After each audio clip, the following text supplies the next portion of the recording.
ಶಾಬ್ಲುಹಾಟಿಗೆ ಸ್ವಾಗತ. ಇಂದು ದಿನಾಂಕ 26 June 2022ಗೆ SDPI ವತಿಯಿಂದ ಬೃಹತ್ ಜನ ಅಧಿಕಾರಿ ಸಮಾವೇಶ ಇದೇ ದಾವಣಗೆರೆಯ ಮಿಲಾದ್ ಗ್ರೌಂಡ್ನಲ್ಲಿ ಅದ್ದೂರಿಯಾಗಿ ನಡೆಸಲಾಯಿತು. ಈ ಒಂದು ಸಂದರ್ಭದಲ್ಲಿ ಕರ್ನಾಟಕದ ಎಲ್ಲ ಎಸ್ಡಿಪಿಐನ ಗಣ್ಯ ವ್ಯಕ್ತಿಗಳು ಈ ಒಂದು ಕಾರ್ಯಕ್ರಮದಲ್ಲಿ ಬಂದು ಭಾಗವಹಿಸಿ ಈ ಒಂದು ಸಮಾವೇಶ ಯಶಸ್ವಿಯಾಗಿ ನಡೆಸಲಾಯಿತು.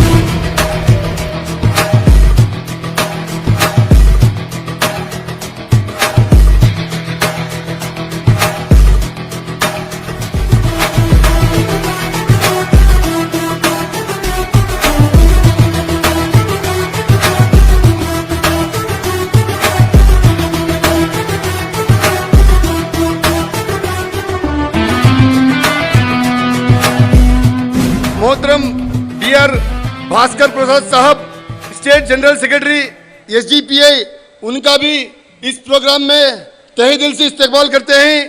और उसी तरह जनाब अफसर कोटलीपेटे साहब स्टेट जनरल सेक्रेटरी एसडीपीआई, उनका भी हम इस्तकबाल करते हैं।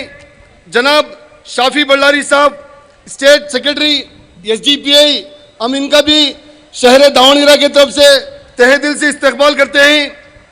अब्दुल रहीम पाटिल साहब स्टेट प्रेसिडेंट एसडीटीयू कर्नाटका, इनका भी हम तहे दिल से इस्तकबाल करते हैं। जनाब सलीम खान साहब Shimoga state working committee member SDPI Karnataka, इनका भी हम तहे दिल से इस्तकबाल करते हैं। जनाब महबूब मुल्ला एसडब्ल्यूसी मेंबर एसडीपीआई कर्नाटका, उनका भी हम इस दावणಗೆರೆ शहर से उनके इस्तकबाल करते हैं। ಜನಾಧಿಕಾರ ಸಮಾವೇಶದ ಕಾರ್ಯಕ್ರಮಕ್ಕೆ ಆಗಮಿಸಿರುವಂತಹ ವೇದಿಕೆ ಮುಂದೆ ಇರುವಂತಹ ಮತ್ತು ವೇದಿಕೆಯ ಹಿಂದೆ ಇರುವಂತಹ ಎಲ್ಲ ಗೌರವಾನ್ವಿತರಿಗೂ ಕೂಡ ಜೈ ಭೀಮ್ ವಂದನೆಗಳನ್ನ ಸಲ್ಲಿಸ್ತಾ ಇದ್ದೇನೆ. ಜೈ ಭೀಮ್.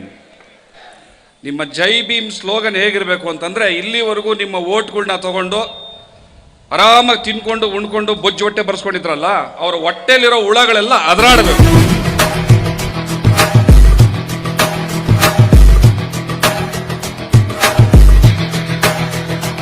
ಹೋದ್ರೆ ಒಬ್ಬ ಎಮ್ ಎಲ್ ಎ ಆಗ್ಬೋದು, ದೊಡ್ಡ ವಿಷಯನೆಲ್ಲ ಆಗ್ಬೋದು. ಆಗಿ ಏನ್ ಮಾಡಬೇಕು?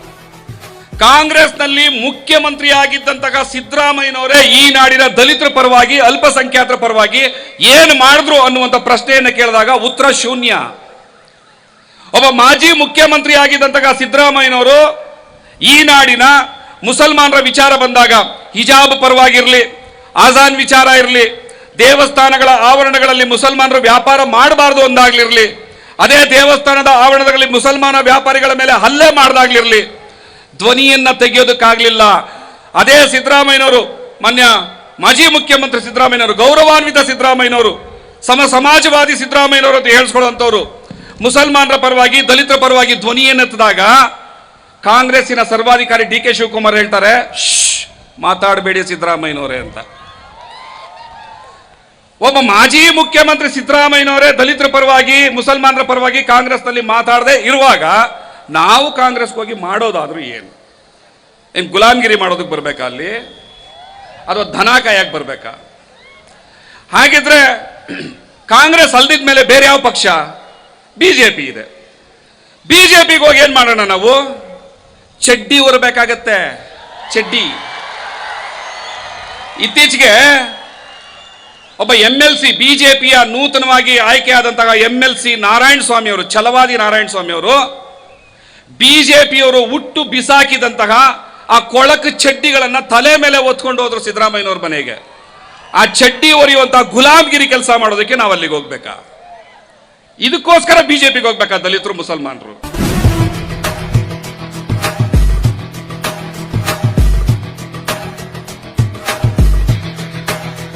ನಾವೇ ಈ ದೇಶದ ರಕ್ಷಕರು ಅಂತೇಳಿ ಹೇಳಿಕೊಳ್ಳುವಂತ ಬಿಜೆಪಿಯವರು ಈ ಕರ್ನಾಟಕ ರಾಜ್ಯದಲ್ಲಿ ಅಧಿಕಾರಕ್ಕೆ ಬಂದ ನಂತರ ಮಾಡಿದಂತ ಭ್ರಷ್ಟಾಚಾರ ಹಗರಣಗಳೆಷ್ಟು?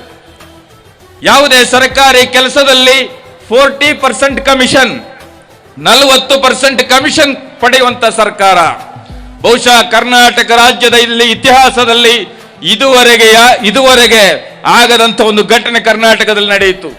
ಗುತ್ತಿಗೆದಾರರ ಸಂಘದ ಅಧ್ಯಕ್ಷರೇ ಪ್ರಧಾನಮಂತ್ರಿಗಳಿಗೆ ಪತ್ರ ಬರೆದು ನಮಗೆ ಇಲ್ಲಿ ಸರ್ಕಾರಿ ಕೆಲಸವನ್ನ ಗುತ್ತಿಗೆ ಪಡೆದು ಮಾಡಲಿಕ್ಕೆ ಸಾಧ್ಯವಾಗದ ಪರಿಸ್ಥಿತಿ ಇದೆ, ಯಾಕೆಂತ ಹೇಳಿದ್ರೆ 40% ಕಮಿಷನ್ ಕೊಡಬೇಕು ಅಂತೇಳಿ ಪತ್ರವನ್ನ ಬರೆದರು. ಎಲ್ಲದಕ್ಕೂ ಮಾತನಾಡುವ, ಎಲ್ಲದರ ಬಗ್ಗೆಯೂ ಟ್ವೀಟ್ ಮಾಡುವ, ಎಲ್ಲ ಸಂದರ್ಭದಲ್ಲೂ ಮನ್ ಕಿ ಬಾತ್ನ ಮೂಲಕ ಜನರ ಮುಂದೆ ಬರುವ ಪ್ರಧಾನಮಂತ್ರಿಗಳು ಇದರ ಬಗ್ಗೆ ಒಂದು ತುಟಿ ಬಿಚ್ಚಲಿಲ್ಲ ಅಂತ ಹೇಳುವಂತದ್ದನ್ನು ಕೂಡ ನಾವು ಇವತ್ತು ಅರ್ಥ ಮಾಡಿಕೊಳ್ಳಬೇಕಾಗಿದೆ. मेरे सामने बैठी हिंदुस्तान की प्राउड जनता और मेरे सामने बैठे मेरे अजीज दावनगरे वासियों और मेरी माएँ, मेरी बहनें, मेरी बेटियों, आपको दिल की गहराइयों से शुक्रिया करती हूँ। मैं सिर्फ इतना जानती हूँ कि आज हमारी सिर्फ एक पहचान है कि हम हिंदुस्तान हैं, सिर्फ हम ही हिंदुस्तान हैं। Country is the identity of a person, but citizen are the builder of a nation. आज जब हम यहाँ पे ये कॉन्फ्रेंस कर रहे हैं, न जाने कितनी जगह मुल्क जल रहा है, कितनी जगह आग लगी हुई है। SDPI ने अपनी वतन परस्ती को आज साबित किया, आपको जोड़ने और जगाने का काम किया। अब इसको हम इस तरह समझ लेते हैं कि हम बड़ी बेफिक्री से कि हम तो आज़ाद हैं, आज़ाद मुल्क के वासी हैं, अपने घर का दरवाज़ा खुला के छोड़ के सो गए, हमारे घर में कुछ चोर घुस आए। ये चोर हैं वही बीजेपी, RSS, संघ परिवार और उनकी कुछ शाखाएं, और घर है मेरा ये मुल्क, मेरा हिंदुस्तान। और इन्होंने हमारे घर से क्या क्या चुराया, इन्होंने हमारे घर में आग लगाई, इन्होंने चुराई इस मुल्क की एकता, इन्होंने चुराई हमारी खुशी, हमारा सुकून, इन्होंने चुराई मुल्क की तरक्की, इन्होंने चुराई हमसे हमारे बच्चों की आने वाली अच्छे मुस्तकबिल के ख्वाब, उम्मीदें। एक बार फिर हमारे सामने एक लड़ाई है। 1947 में एक लड़ाई हमने लड़ी आज़ादी के लिए। आज कुछ 71 और 72 सालों के बाद फिर एक लड़ाई लड़नी है।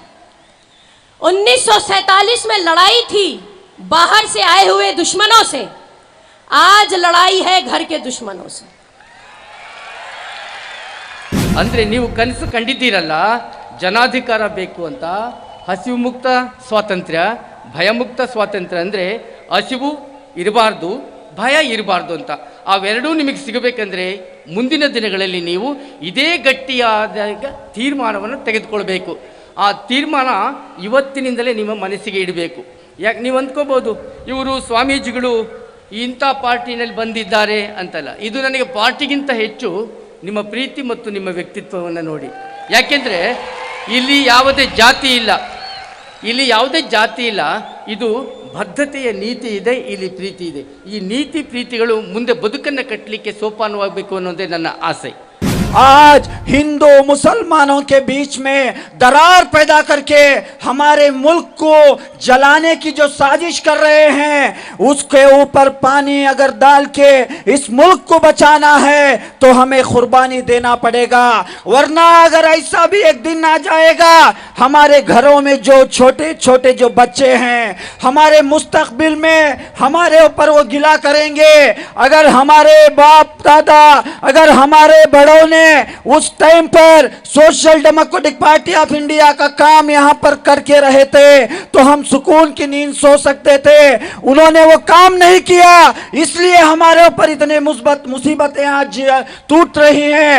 इसका जवाब देना है तो आज हमें ये पार्टी के मकसद को समझ के यहां से जाना है.